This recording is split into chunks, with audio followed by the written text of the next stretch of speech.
রাতের বেলা তারা দুইজন মাঠ বল নিয়ে খেলা করছে।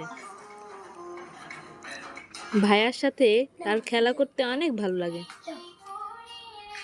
সেই বোতলটার মধ্যে মাঠ বল দিবে, তার ভাইয়া তাকে দিচ্ছে বাটিতে, সেখান থেকে নিয়ে বোতলের মধ্যে রাখবে।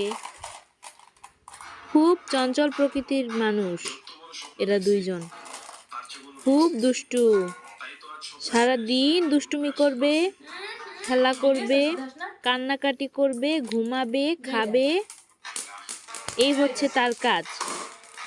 আর তাদের মা কত যে কষ্ট করে তাদের জন্য খাবার তৈরি করা, সঠিকভাবে তাদের পড়াশোনা করানো, খেয়াল রাখা, তাদেরকে যত্ন নেওয়া, আরো কত কি।